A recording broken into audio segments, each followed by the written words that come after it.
Welcome students. पिछले lecture में हम लोगों ने डीजल, ऑटो और डुअल का कंपैरिजन देखा था। एयर स्टैंडर्ड साइकिल्स जो है basically ideal air standard cycles आपका ख़त्म हो चुका है। आज हम एक नया टॉपिक देखेंगे, फ्यूल्स। तो फ्यूल्स फॉर आईसी इंजन्स, ये हमारा आज का टॉपिक है। आपको पता है कि हीट इंजन में केमिकल एनर्जी हीट एनर्जी में चेंज होती है और फिर वो हीट एनर्जी आपको मैकेनिकल वर्क देता है। ठीक है, तो जो केमिकल एनर्जी हीट एनर्जी में चेंज होती है, ठीक है, वो कहाँ से मिलती है? फ्यूल से। ठीक है, और फ्यूल्स को क्या करते हैं? फ्यूल्स को नॉर्मली हम बर्न करते हैं इनसाइड द इंजन और outside the engine, depending whether it is an internal combustion engine और एक्सटर्नल कंबशन इंजन। ठीक है, तो फ्यूल्स की रिक्वायरमेंट क्या है? टू प्रोड्यूस या to supply heat energy to the engines. ठीक है, further that heat energy is converted to mechanical work. ठीक है, तो the basic requirement of fuel is now clear to you. अब देखो, फ्यूल जो होते हैं वो कई टाइप के हो सकते हैं। ठीक है, जैसे नॉर्मली आप डेली यूज में आपके पेट्रोल, डीजल, गैस, ठीक है, ये सारे फ्यूल्स हैं।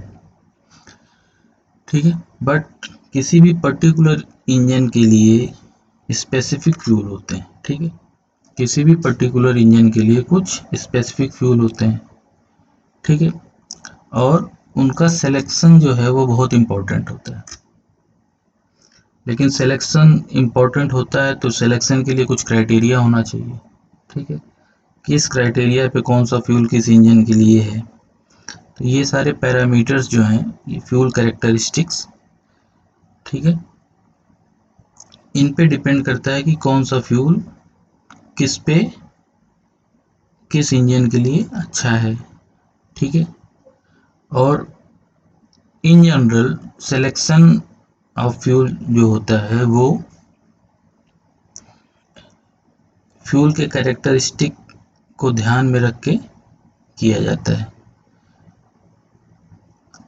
लेकिन अगर आपने किसी इंजन, डीजल इंजन में आपने पेट्रोल डाल दिया तो उसका कुछ बैड इफेक्ट आता है, वो आगे मैं आपको बताऊंगा क्या बैड इफेक्ट आता है। ठीक है, या पेट्रोल में आपने डीजल डाल दिया तो उसका बैड इफेक्ट आता है। ठीक है, ये सारी बातें आगे डिस्कस में आएंगी। तो सिलेक्शन ऑफ फ्यूल जो है वो क्या क्या इंजन को कैसे क्या क्या इफेक्ट कर सकता है, वो पहला पैरामीटर है डिज़ाइन। ठीक है, वही जैसे पेट्रोल इंजन का डिज़ाइन, डीजल इंजन का डिज़ाइन, दोनों का डिज़ाइन अलग अलग होता है। दोनों में आप अगर पेट्रोल में डीजल, डीजल में पेट्रोल डालेंगे तो कुछ एडवर्स इफेक्ट आते हैं। ठीक है, तो अगर आपने किसी पर्टिकुलर इंजन के लिए कोई पर्टिकुलर फ्यूल सेलेक्ट किया है तो उसी के हिसाब से उसकी डिज़ाइन होगी। ठीक है, सेकेंड इज ड्यूरेबिलिटी। ड्यूरेबिलिटी का मतलब इन शॉर्ट कह लें कि इंजन कितना ड्यूरेबल है, कितना रिलायबल है, या उसकी इंजन की लाइफ कितनी है। ठीक है, जैसे आप कार लेंगे तो आपको ये पता होता है कि पेट्रोल कार की लाइफ डीजल कार से थोड़ी ज़्यादा होती है। ठीक है, तो life will depend upon the selection of fuel. Thermal efficiency of IC engine. ठीक है, अभी आपने ऑटो साइकिल, डीजल साइकिल ये सब पढ़ा ही है, तो आपको ये क्लियर कट दिख रहा है कि efficiency of IC engine will depend upon the fuel characteristics.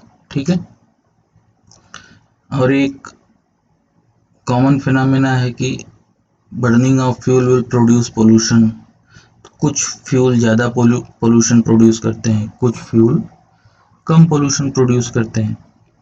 ठीक है, तो ये भी एक कैरेक्टरिस्टिक है जिसपे हम फ्यूल को चूज करते हैं।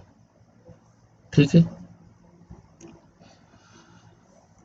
चलिए अब देखिए किसी भी आईसी इंजन के फ्यूल की क्या क्या प्रॉपर्टीज होनी चाहिए। फर्स्ट प्रॉपर्टी है आपकी गुड कंबल्जन क्वालिटी। मतलब सीधी सी बात है, आपको फ्यूल को बर्न कराना है, ठीक है, तो वो इजीली बर्न होना चाहिए। इसका मतलब क्या है, उसका कंबस्जन आराम से और अच्छे से होना चाहिए। ठीक है, तो ये तो बहुत बेसिक रिक्वायरमेंट है किसी भी फ्यूल के लिए। ठीक है, गुड कंबस्जन क्वालिटीज। कभी कभी कहीं कहीं आपसे पूछते हैं कि बर्निंग और कंबस्जन में क्या डिफरेंस है। What is the difference between burning and combustion. तो एज सच कहीं बहुत अच्छे से एक्सप्लेन तो नहीं किया गया है बुक्स में, बट हाँ आप ये बोल सकते हैं कि combustion is a controlled burning. ठीक है, अगर आप बर्निंग को कंट्रोल कर लें then it is called as combustion. ठीक है, और अगर अनकंट्रोल्ड वे में है तो उसे हम नॉर्मल बर्निंग बोल सकते हैं। जैसे घर जल रहा है, उसका कोई कंपेरिजन कंट्रोल नहीं है उस पर, ठीक है, वो कहीं से भी कहीं आग लग जाती है। बट सिलेंडर के अंदर जो बर्निंग होती है फ्यूल की, वो एक कंट्रोल्ड एटमॉस्फेयर में होती है, कंट्रोल्ड वे में होती है। ठीक है, इसलिए ऐसा कंबस्जन टर्म हम यूज कर सकते हैं। ठीक है, सेकेंड प्रॉपर्टी है high energy density. High energy density का क्या मतलब हुआ। हाई एनर्जी डेंसिटी, डेंसिटी से क्या मतलब होता है आपका। अगर नॉर्मल आप डेंसिटी को डिफाइन करें, normally rho is equal to m by v. ठीक है, नॉर्मली एम बाई वी होता है केजी पर मीटर क्यूब। ठीक है, एक मीटर क्यूब में कितना किलो है। ठीक है, तो ये मास डेंसिटी होती है। ठीक, अगर एनर्जी डेंसिटी की बात करते हैं तो क्या होगा, यहाँ मास की जगह एनर्जी हो जाएगा और यहाँ वॉल्यूम हो जाएगा। एक मीटर क्यूब, या आप जैसे पेट्रोल या डीजल टैंक में फिल कर रहे होते हैं तो कहते हैं 2 लीटर डाल दो। ठीक है, 1 लीटर डाल दो, तो 1 लीटर में आपको कितनी एनर्जी मिल रही है। ठीक है, 1 लीटर पेट्रोल या 1 लीटर डीजल में आपको कितनी एनर्जी मिल रही है, उसको बर्न करने पे उसको बोलेंगे एनर्जी डेंसिटी। और अच्छा फ्यूल क्या होगा, जिसमें आपको 1 लीटर में ज़्यादा एनर्जी मिले। तो अच्छे फ्यूल के लिए क्या होना चाहिए कि उस फ्यूल की एनर्जी डेंसिटी हाई होनी चाहिए। ठीक है, थर्ड पॉइंट है high thermal stability. Thermal stability से आप क्या, स्टेबल का मतलब आप समझते हैं एक जैसा बना रहना। थर्मल मतलब रिलेटेड टू टेम्परेचर।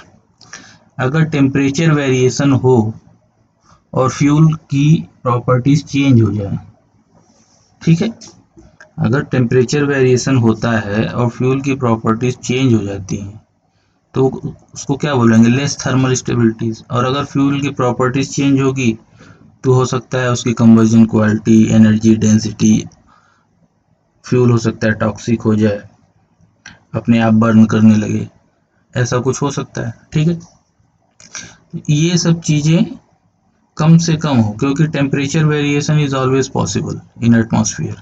जैसे सर्दियों के दिनों में आपका एटमॉस्फेरिक टेम्परेचर 10 डिग्री 12 डिग्री रहता है, गर्मियों के दिनों में आपका यही टेम्परेचर 35 डिग्री हो जाता है। तो टेम्परेचर वेरिएशन कितना है, करीब करीब 25 डिग्री का। अगर 25 डिग्री के वेरिएशन में फ्यूल की प्रॉपर्टीज ही बदल जाए, ठीक है, मतलब अगर फ्यूल यूं कहें कि आप वो फ्यूल इंजन में डालने लायक ही नहीं रह जाए तो उस फ्यूल का कोई काम नहीं है। ठीक है, तो ये होना चाहिए कि अगर थोड़ा बहुत चेंज होता है टेम्परेचर तो फ्यूल अब जैसा पहले था वैसा ही बाद में होना चाहिए। माइनर चेंजेस में be acceptable but major change allowed नहीं है। ठीक है, तो हाई थर्मल स्टेबिलिटी का मतलब ये हुआ। Fourth point is low deposit forming tendencies. इसका मतलब ये हुआ कि डिपॉजिट का मतलब होता है कि जैसे आप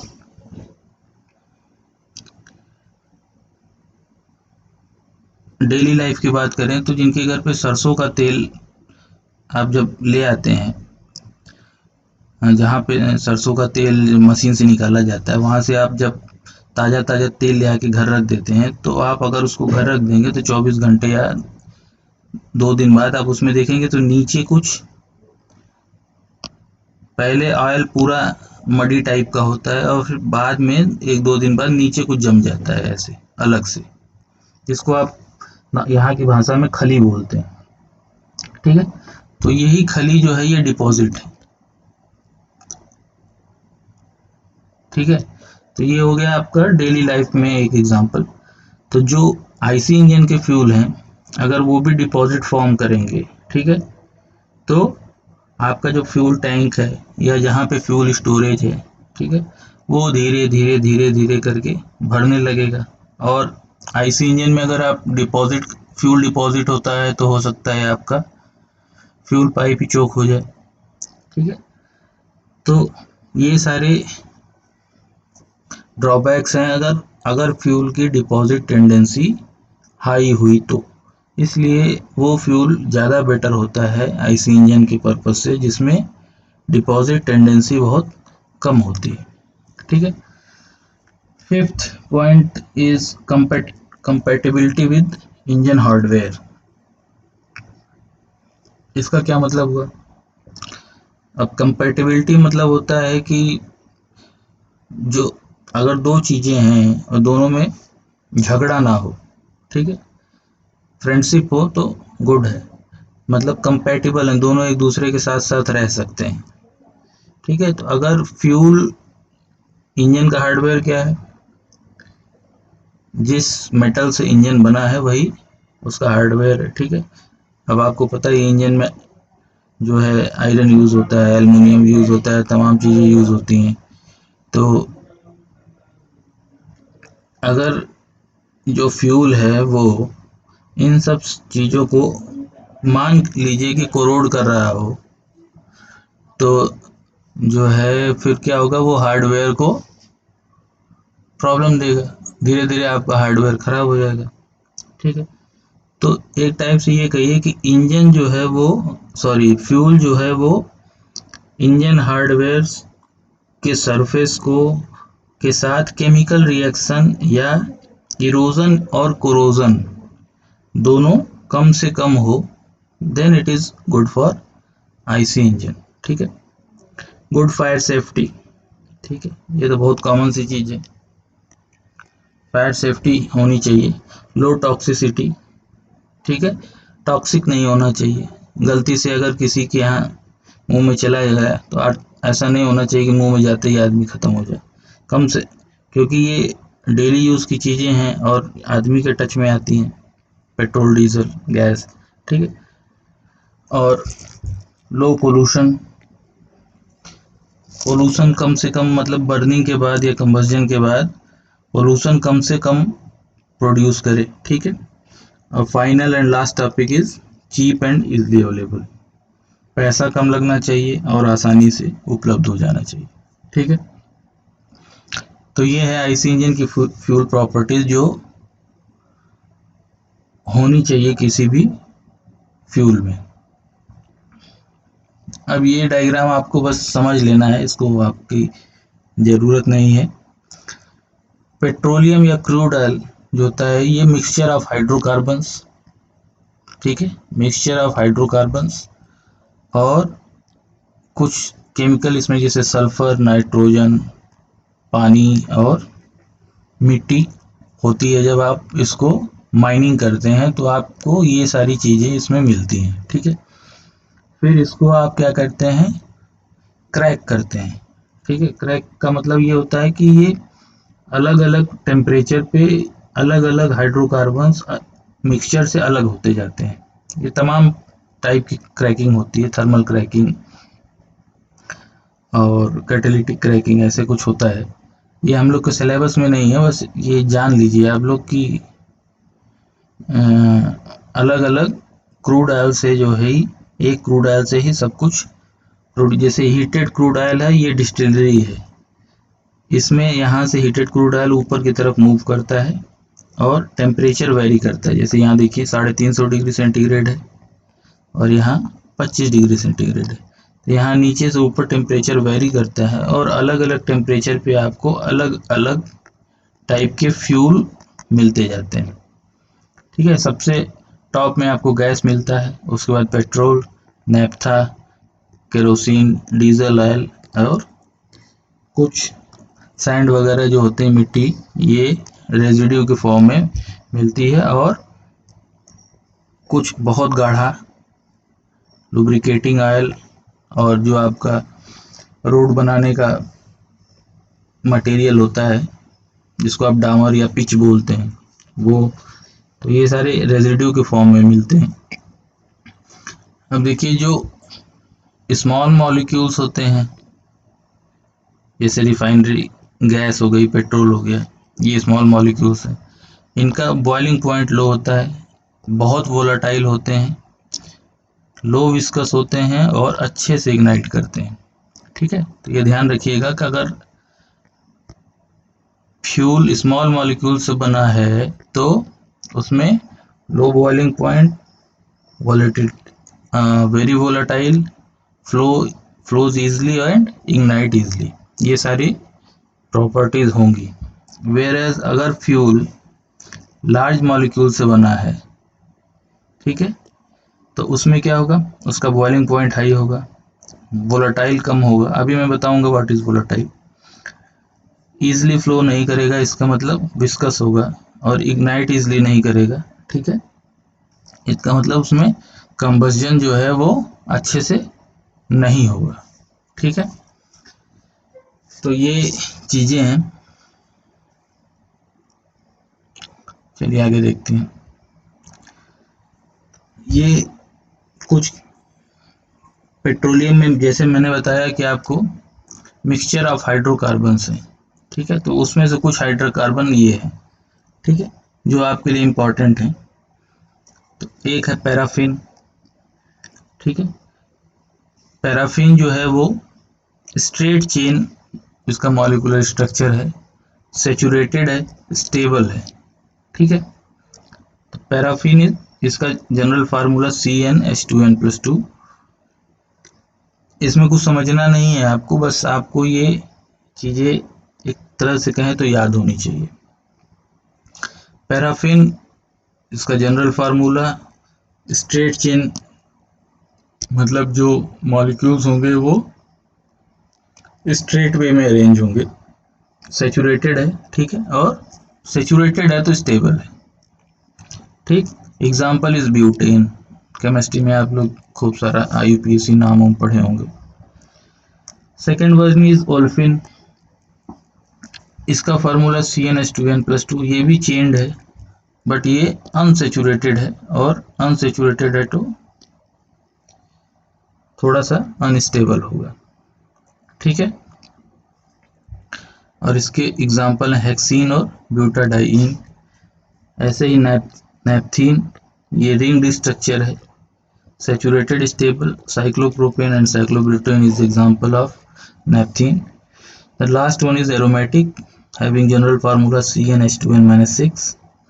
It has ringed molecular structure, highly unsaturated। आपको ये पता ही है कि बेंजीन वगैरह जो होते हैं वो कैसे होते हैं, एंड मोस्ट स्टेबल। अब यहाँ पे ये जो थोड़ा सा कॉन्ट्रडिक्शन है, यहाँ अनस्टेबल है तो अनसेचुरेटेड है तो अनस्टेबल है, यहाँ हाईली अनसेचुरेटेड है लेकिन यहाँ पे भी मोस्ट अनस्टेबल है। ठीक है, तो बेंजीन और टॉल्यूइन इसके एग्जाम्पल है। ठीक है, तो ये आपको बस दिमाग में रखना है।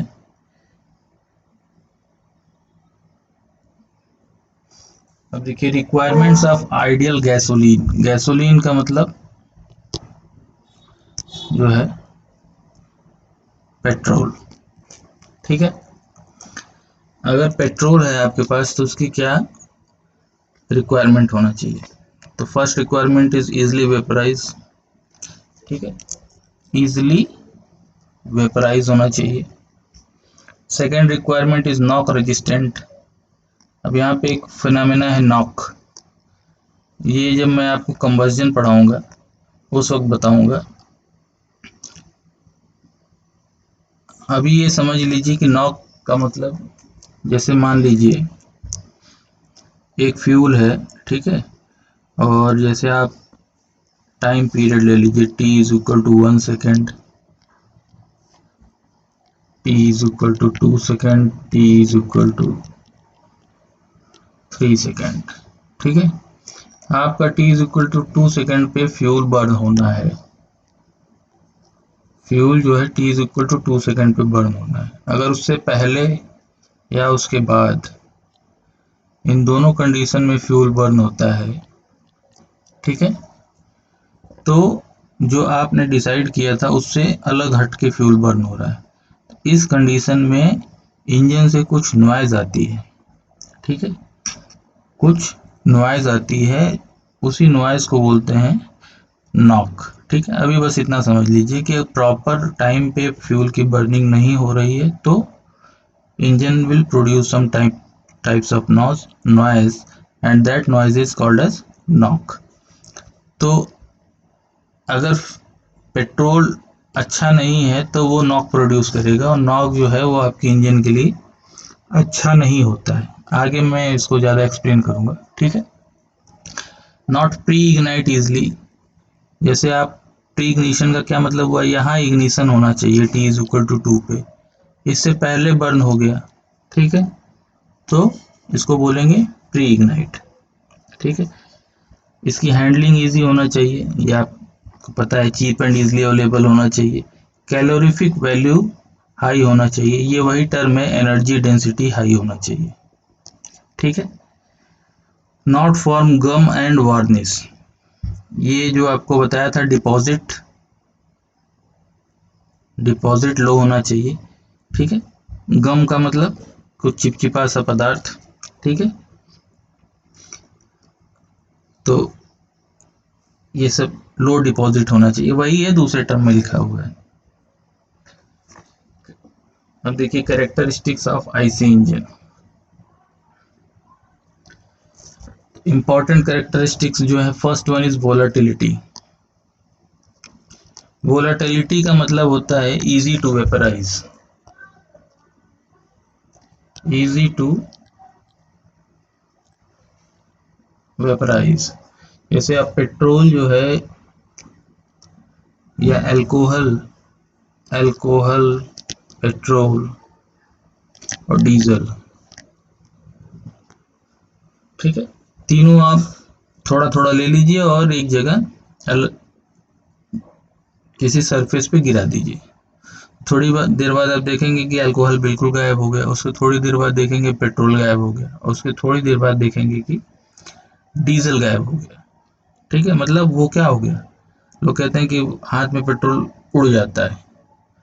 उड़ जाता है का मतलब क्या होता है, वेपराइज हो गया। ठीक है, मतलब जो आपने लिक्विड पेट्रोल डाला वो वेपर में चेंज हो गया। ठीक है, इसी क्वालिटी को बोलते हैं वोलाटिलिटी। ठीक है, ability of a liquid to change to vapour is known as volatility, ये आप सब लोग जानते हैं। ठीक है, और अगर आपने जिस सरफेस पे डाला उसका टेम्परेचर ज़्यादा है तो temperature will promote volatility.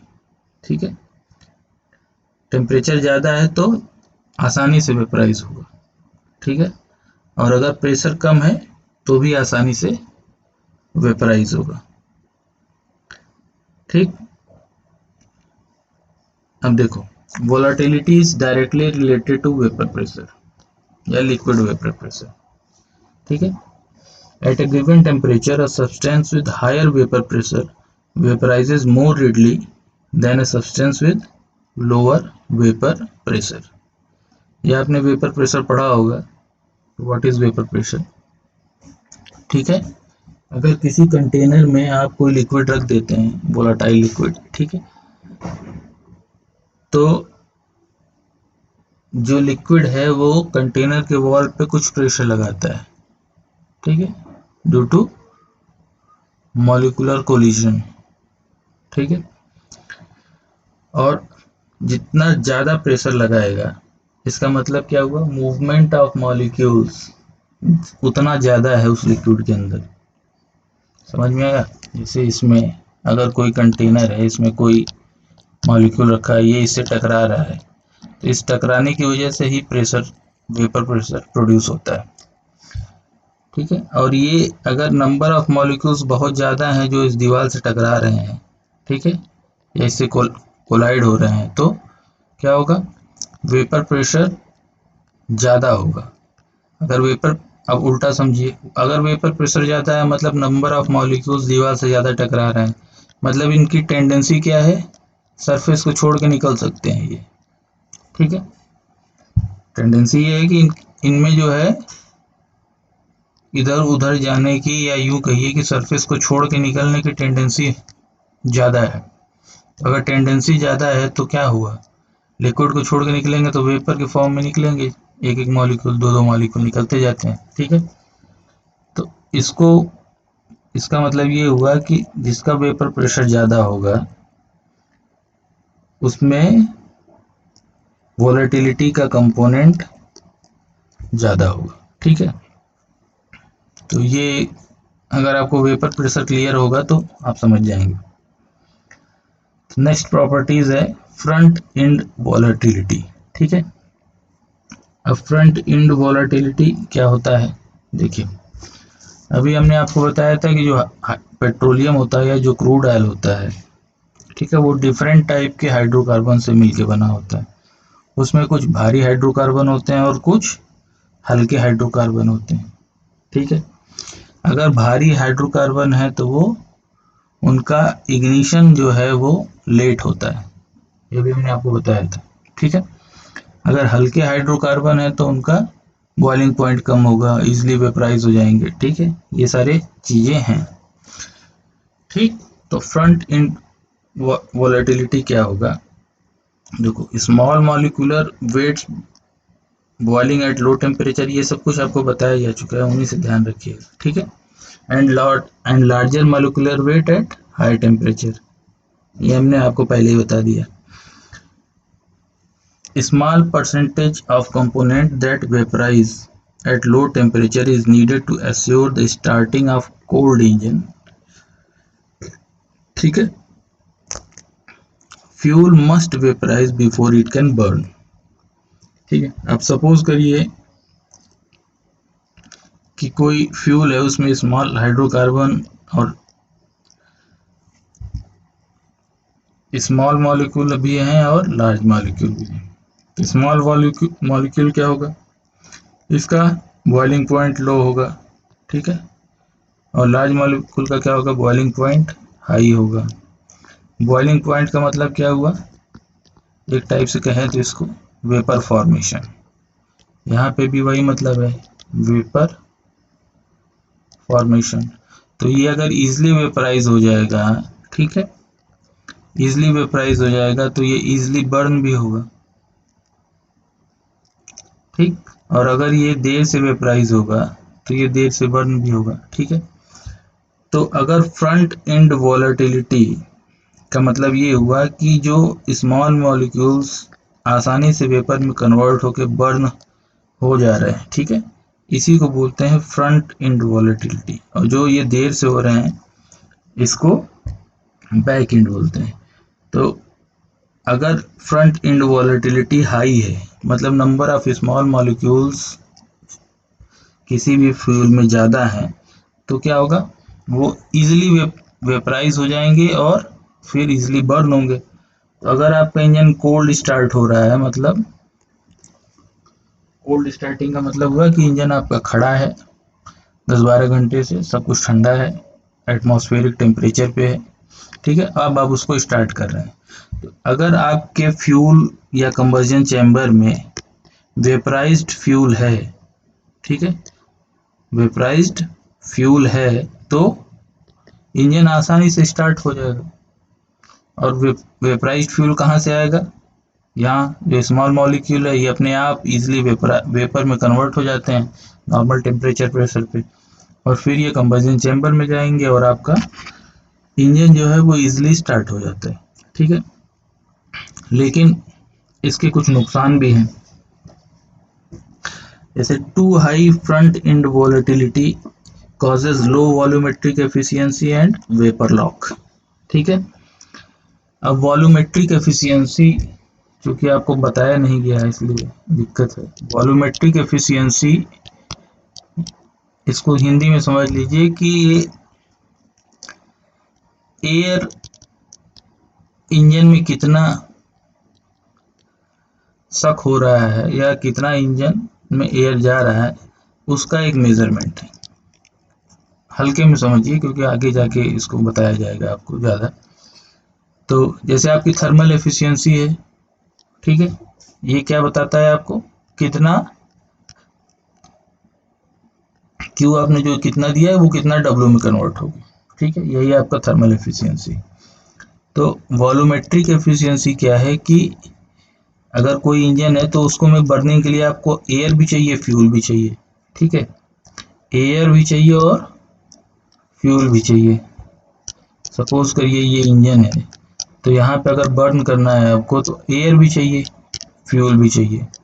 Fuel आपका वेपर फॉर्म में चाहिए। ठीक है, तो अगर ये फ्यूल इंजन आपका कोल्ड में खड़ा हुआ है, ठीक है, तो उस टाइम आपका एयर तो सक होगा नहीं जब तक आप इंजन स्टार्ट नहीं करेंगे। ठीक है, तो पहले से जो कुछ थोड़ा बहुत एयर होगा इंजन में वही पड़ा रहेगा, जब तक आप इंजन स्टार्ट नहीं करेंगे इंजन एयर ब्रीथ नहीं करेगा। ठीक है, तो अगर जो आपकी फ्यूल है वो वेपराइज होके यहाँ कंबशन चैम्बर में एक्यूमुलेट होने लगे तो इसकी एयर एस्पिरेशन कैपेसिटी इंजन की कम हो जाएगी।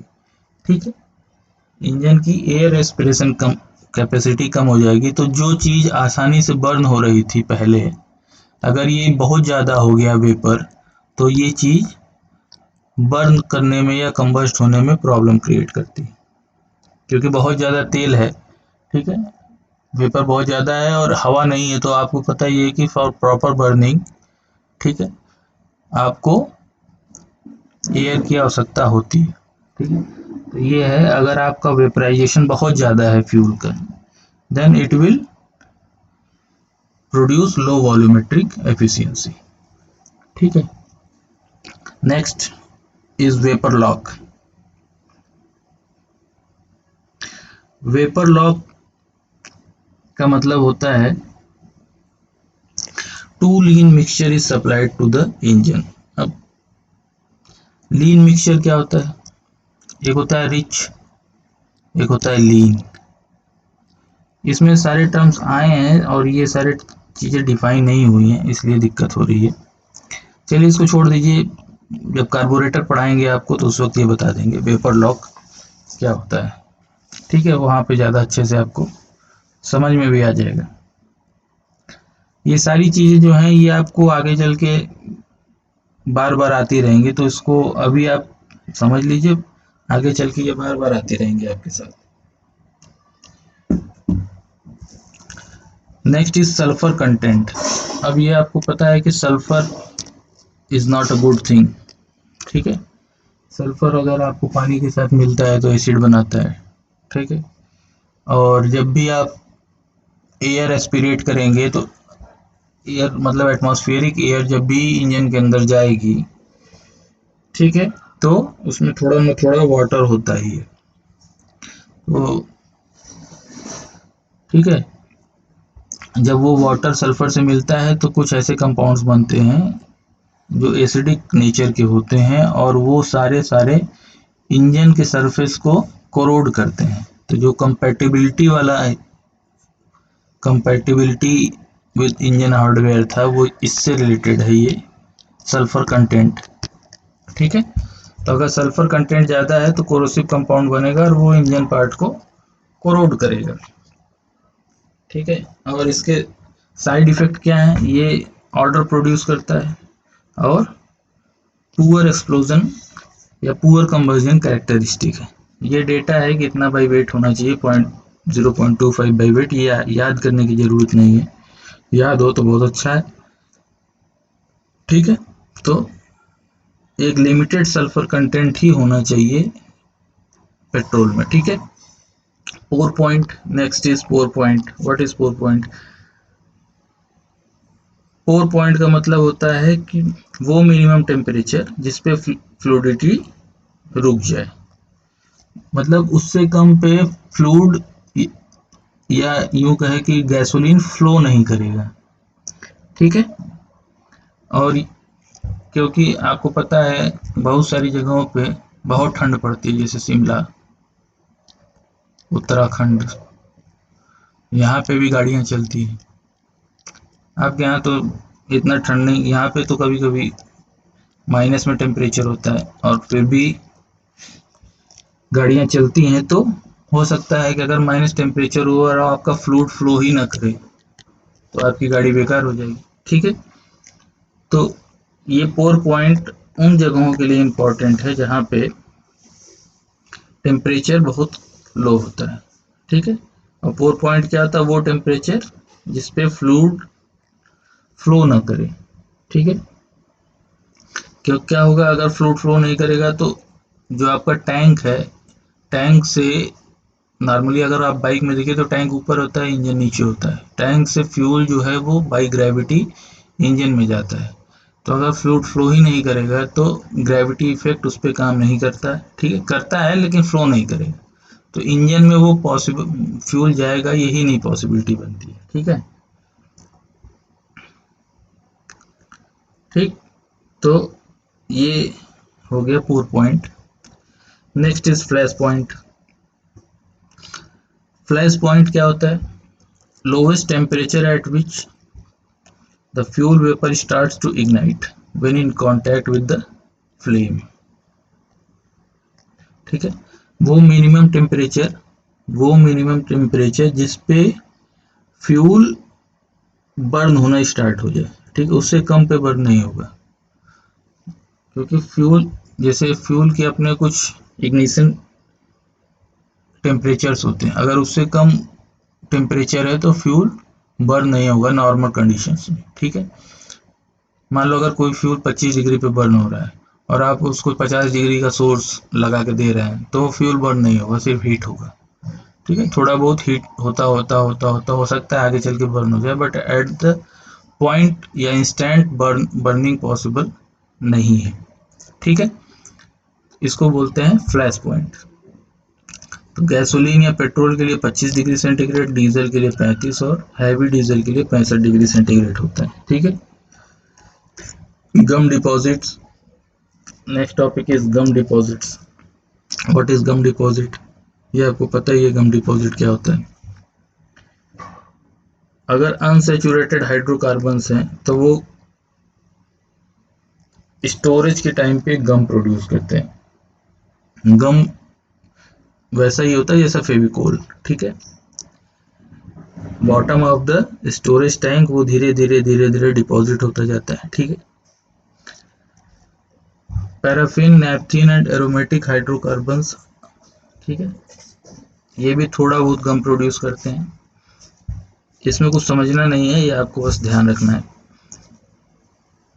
अगर ये गम डिपॉजिट करेंगे तो आपको ये सीधी सी बात है ऑपरेटिंग डिफिकल्टी होगी और स्टिकिंग वाल्व्स, इंजन वाल्व्स आपकी चिपकने लगेंगे। Piston rings. ठीक है, deposit in the intake manifold. Intake manifold का मतलब टैंक से लेके इंजन के वाल्व तक जो सप्लाई लाइन होती है उसको बोलते हैं इनटेक मैनिफोल्ड। ठीक है, तो अगर इसमें डिपॉजिट होगा तो ये क्या होगा? ये धीरे धीरे जाम हो जाएगा। ठीक है, वही लिखा है deposit in the intake manifold clogging carburettor jets etcetera, मतलब यही आपका कार्बोरेटर भी होगा, वो सारी चीज़ें धीरे धीरे जाम हो जाएगी, सीधी सी बात है। ठीक है, S content, minimum S content होना चाहिए, राख कम से कम प्रोड्यूस होनी चाहिए।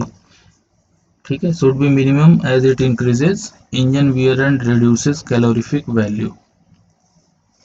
ठीक है, अगर राख ज़्यादा होगी तो कैलोरीफिक वैल्यू कम होगी। ठीक है, जैसे आप थर्मल पावर प्लांट देखते होंगे तो वहाँ एस एक बहुत बड़ी प्रॉब्लम होती है। ठीक है, फ्लाई एस नाम सुना होगा आपने, फ्लाई एस। आप जाइए थर्मल पावर प्लांट में, बोलिए हमको एस खरीदना है, तो बहुत अच्छे से आपको ट्रीट करेंगे, कहेंगे आइए, क्योंकि आप उनकी परेशानी को वहाँ से उठा के कहीं और ले जा रहे हैं। ठीक है, तो एस कंटेंट कम से कम होना चाहिए। विस्कोसिटी, ठीक है, विस्कोसिटी ना कम ना ज़्यादा। ठीक है, ना कम होनी चाहिए ना बहुत ज़्यादा होनी चाहिए, तो एक ऑप्टिमम टाइप का होना चाहिए। And the last one is anti knock quality. Anti knock quality, knocking हमने अभी आपको थोड़ा बताया था। ठीक है, तो अगर नॉक प्रोड्यूस होगा तो क्या होगा, इंजन पे कुछ बैड इफेक्ट आता है। ठीक है, इंजन पे कुछ बैड इफेक्ट आता है। अब तो इसलिए जो है उनकी नॉकिंग क्वालिटी कम होनी चाहिए, या यूँ कहें कि एंटी नॉक क्वालिटी होनी चाहिए। ठीक है, अगर एंटी नॉक क्वालिटी होगी, ठीक है, तो एक टर्म आता है ऑक्टेन नंबर, अभी आगे आएगा what is octane number. Knock quality का मेजरमेंट हम करते हैं ऑक्टेन नंबर से, अभी बस इतना जान लीजिए। ठीक है, नॉक क्वालिटी अगर ऑक्टेन नंबर ज़्यादा है, ठीक है, इसका मतलब नॉकिंग क्वालिटी बहुत कम है। अगर ऑक्टेन नंबर कम है, इसका मतलब नॉकिंग क्वालिटी ऑफ फ्यूल बहुत ज़्यादा है, पेट्रोल के केस में। ठीक है, तो अगर हाई ऑक्टेन नंबर है, इसका मतलब नॉकिंग क्वालिटी कम है। अगर नॉकिंग क्वालिटी कम है तो ये और ये दोनों फायदे आपको मिलेंगे। पहला, हायर कंप्रेशन रेशियो में बी यूज्ड, और आपको पता ही अगर आपने हायर कंप्रेशन रेशियो किया तो एफिशिएंसी बढ़ जाएगी। ठीक है, सेकंड, इम्प्रूव्स, वही है, improves thermal efficiency and power output. ठीक है, इसी का ये कंक्लूजन है कि अगर आपने हायर कंप्रेशन मतलब लो नॉक क्वालिटी फ्यूल यूज़ किया तो आपको हायर कंप्रेशन इंजन बनाने में आसानी होगी, और अगर आपने हायर कंप्रेशन इंजन बनाया तो उससे आपका पावर आउटपुट और थर्मल एफिशिएंसी इम्प्रूव हो सकती है। ठीक है, तो आज के लिए बस इतना ही। ठीक है, बाकी नेक्स्ट टाइम पे हम कैरेक्टरिस्टिक्स ऑफ सीआई फ्यूल पढ़ेंगे। चलिए।